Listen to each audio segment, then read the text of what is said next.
پاکستان کے دور دراز کونے میں ایک جنگل ہے جسے مقامی لوگ شیطان جنگل کے نام سے جانتے ہیں۔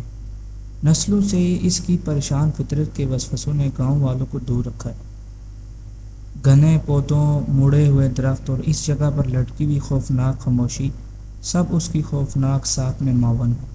لیکن شیطان جنگل کی کہانیاں اس وقت خوفناک حد تک حقیقت بن گئی جب دو لڑکے آصف اور بلال، انہوں نے فیصلہ کیا تھا کہ ہم جنگل میں جا کے یہ جو خطرناک چیزیں ان کو ایکسپوز کریں گے۔ گاؤں کے بہت سے لوگوں نے ان کو منع کیا تھا کہ یار آپ جنگل میں مت جائیں، کیونکہ اتنا گھنا جنگل تھا کہ جب سورج کی روشنی بھی اس کے اوپر پڑتی تھی تو وہ بہت مشکل سے زمین تک پہنچی تھی، کیونکہ درخت آپس میں اتنے جڑے ہوئے تھے اور روشنی کا زمین پر آنا جنگل کے اندر بہت مشکل تھا۔ یہ لوگ جنگل میں چلے گئے لیکن پھر زندگی بھر واپس نہیں آئے۔ آصف اور بلال یہ جو دونوں تھے یہ بہت اچھے دوست تھے، گہرے دوست تھے، اور انہوں نے فیصلہ کیا ہم کسی نامعلوم چیز کو، یہ جس کو لوگ ڈرتے ہیں، جنات کہتے ہیں، چڑیلیں، جنگل کے اندر ہم ڈھونڈنے کے لیے جائیں گے اور ان کو ایکسپوز کریں گے۔ لوگوں نے ان کو بہت سا مشورہ دیا کہ شیطان جنگل ہے، اس میں جو بھی جاتا ہے پھر اس کی لاش بھی واپس نہیں آتی۔ جب یہ چیزیں لاش کو ویرانے میں چھوڑ کر بھاگ جاتی ہیں، جیسے جن اور چڑیلیں، پھر درندے ان کی آگے لاشوں کو کھاتے ہیں۔ لیکن انہوں نے ان لوگوں کی بات نہیں مانی، یہ بڑے بہادر بنے اور انہوں نے کہا بھائی ہم جا کے ایکسپوز کریں گے، دیکھتے ہیں۔ بزرگوں نے بھی ان کو منع کیا اور جو لوگ جن کے ساتھ ایسے واقعات ہو چکے تھے وہ ان لوگوں نے ان کو منع کیا، لیکن یہ لوگ پتہ نہیں باز نہیں آ رہے تھے۔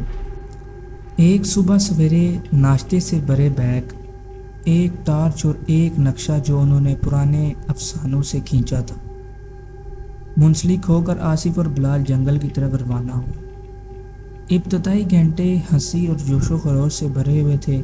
جب وہ گھنے اندر جاتے گئے اور بلند و بالا درختوں کی تعریف کرتے تھے، وہ جتنی گہرائیوں میں گئے ماحول اتنا ہی ظالم ہوتا گیا۔ دوپہر تک ان کو کلیئرنگ مل چکی تھی کہ یار ابھی تک تو انہوں نے کچھ بھی نہیں ڈھونڈا، اور وہ آرام کرنے کے لیے ایک درخت کے نیچے لیٹ جاتے ہیں۔ سورج کی روشنی جو ہے وہ بھی ہلکی ہلکی آ رہی ہوتی ہے، لیکن اس طرح نہیں جیسے عام جنگل سے باہر جو اوپر درختوں کے پاس چھوٹے چھوٹے سراغ تھے اس سے جو تھوڑی بہت روشنی آ رہی تھی۔ دن کے ٹائم وہ لیٹ جاتے ہیں درخت کے نیچے۔ جیسے وہ کھانا کھاتے ہیں انہوں نے ایک پرانے کائی سے ڈھکے ہوئے پتھر کی نشان کو دیکھا۔ ایک پتھر کا نشان تھا جو کہ ڈھکا ہوا تھا۔ ان کے اندر اب تجسس پیدا ہوا، وہ اس تک پہنچے تو وہ قدیم نقش و نگار تھے، اس کا مطلب کافی پرانا معلوم ہوتا تھا، جو گھسنے والوں کے پیچھے پٹنے کی تنبیہ کرتے تھے۔ مطلب وہ پتھر اس وجہ سے رکھا گیا تھا کہ اس کے آگے نہیں جانا، یہ خطرناک جگہ ہے، یہاں سے ریڈ زون شروع ہو جاتا ہے۔ باقی سب چیزوں کو وہ نظر انداز کر دیتے ہیں اور وہ دیکھتے ہیں کچھ سائے ان کے آگے پیچھے منڈلا رہے، لیکن یہ لوگ اس پہ اوپر کوئی توجہ نہیں کرتے۔ ان کو سرگوشیاں بھی ہلکی ہلکی سنائی دیتی ہیں، جیسے کوئی قریب آ کے ان کے پاس بات کر رہا ہو، کیونکہ جنگل کے اندر دن کے ٹائم بھی اندھیرا چھایا رہتا ہے، کیونکہ سورج کی روشنی جو تھی وہ اندر تک نہیں پہنچی تھی۔ لیکن یہ لوگ باز نہیں آتے اور کہتے ہیں کہ ہم اندر جنگل تک جانا چاہتے ہیں۔ دونوں فیصلہ کرتے ہیں اور جنگل کے اندر والی سائڈ پہ موو کرنا شروع کر دیتے ہیں۔ جیسے ہی شام ڈلنے لگی وہ ایک لاوارث گاؤں کے پاس پہنچے۔ جھونپڑیاں خستہ حال تھی اور ایک خوفناک خاموشی نے علاقے کو لپیٹ میں لے لیا۔ آصف نے مشورہ دیا کہ وہ رات کے لیے وہاں پڑاؤ کریں، لیکن بلال نے بے چینی کا گہرا احساس محسوس کیا۔ بچکچاتے ہوئے وہ راضی ہو گیا اور انہوں نے ایک زیادہ برقرار جھونپڑی کے اندر کیمپ لگا لیا۔ شیطان کے جنگل میں رات ان چیزوں کے برعکس تھی جس کا انہوں نے کبھی تجربہ نہیں کیا تھا۔ رات کے جانوروں کی آوازیں غائب تھیں، ان کی جگہ ایک جابرانہ خاموشی نے لے لی تھی۔ ہر طرف خاموشی سناٹا جو ان پر دب گئی تھی۔ جیسے ہی وہ آباد ہوئے، فضا کا جو ٹمپریچر تھا، درجہ حرارت تھا، وہ کم ہونے لگا۔ لڑکے آگ کے قریب جا کر خوف کے بڑھتے ہوئے احساس کو دور کرنے کی کوشش کر رہے تھے۔ انہوں نے جھونپڑی کے باہر ایک آگ سی الاؤ سا روشن کیا ہوا تھا اور وہ اس کے پاس بیٹھے ہاتھ سینک رہے تھے۔ آدھی رات کے قریب آصف کو ایک سرگوشی نے جھٹکا دیا۔ وہ سننے کے لیے پریشان ہو کر اٹھ بیٹھا۔ سرگوشی جنگل کی سمت سے آ رہی تھی۔ دل کی دھڑکن نے بلال کو جگایا۔ ایک ساتھ وہ باہر نکلے۔ ان کی ٹارچ کی روشنی اندھیرے کو چھید رہی تھی۔ سرگوشیاں بے ہوش خوفناک نعروں میں بدل گئی، انہیں گاؤں کے کنارے کی طرف کھینچ رہی تھی۔ جب وہ رات کو اس جگہ پہ پہنچے جہاں سے ان کو آواز سنائی دی تھی، تو جو انہوں نے گاؤں والوں کی جھونپڑیاں دیکھی تھی اس کے پاس پہنچتے ہیں تو ایک دم سے سارے لوگ خوفناک شکلوں کے اندر تبدیل ہو جاتے اور ان کے آگے پیچھے گھومنے لگتے۔ ان کے چہرے جو تھے وہ اس طرح مڑ گئے تھے جس طرح کہ ان کے اندر کوئی روٹیٹری موشن لگی ہوئی، ایک دم سے آگے پیچھے گھومے جا رہے تھے، پاؤں بھی ان کے الٹے ہو گئے تھے۔ آصف اور بلال دونوں اس جگہ پہ اس طرح کھڑے ہو گئے جیسے ان کو کسی چیز نے نگل لیا۔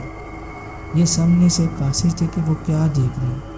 اچانک ظاہریوں نے اپنی نگاہیں لڑکوں کی طرف موڑی۔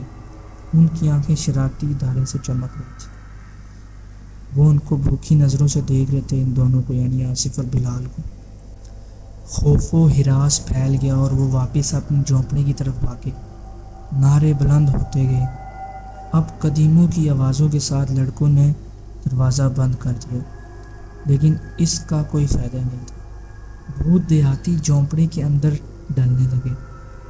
ان کے ٹھنڈے بے جان ہاتھ ان کی طرف بڑھ رہے تھے۔ آصف اور بلال نے ان دونوں کو روکنے کی بڑی کوشش کی جو دو بھوت ان کے جھونپڑی کے اندر گھس آئے تھے، لیکن وہ اس میں ناکام رہے اور وہ اپنی جگہ پہ کھڑے ہو گئے۔ آخری لمحات میں ان لڑکوں نے جھونپڑی کے دروازے پر ایک لمبا سا ایک آدمی دیکھا۔ یہ جنگل کی لعنت کا مجسمہ تھا، شیطان خود۔ یہ جو روحیں تھیں، بھوت پریت تھے، انہوں نے ان دونوں کا گلا دبا کے ان کو چیر پھاڑ کے وہیں پہ پھینک جاتے اور ان کی لاشیں کھانا شروع کر دیتے۔ کچھ دن بعد جب لوگ دیکھتے گاؤں کے کہ وہ لوگ واپس نہیں آئے تو دن کے وقت بہت سے لوگ اکٹھے جنگل کے اندر گھستے۔ یہ جنگل عام طور پر رات کو خطرناک ہو جاتا تھا کیونکہ دور دور تک کوئی بھی نہیں دکھائی دیتا تھا۔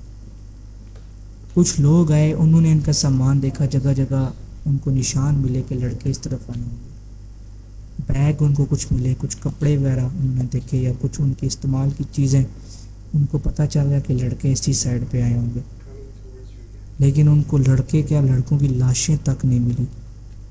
اور وہ لوگ ان کی قسمت کے اوپر رشک کرنے لگے۔ ان کو بتایا گیا تھا کہ آپ لوگ نہ جائیں، ان کی قسمت بہت بری تھی، ان کو منع کیا گیا تھا کہ آپ نے اگر جنگل میں جانے کی کوشش کی جیسے اور لوگوں نے کی تھی، وہ واپس نہیں آئے تو آپ بھی کبھی واپس نہیں آئے۔ جنگل گاؤں سے بہت ہی زیادہ دور تھا اور اس کے بعد کسی نے بھی جنگل کے اندر آنے کی کوشش نہیں کی۔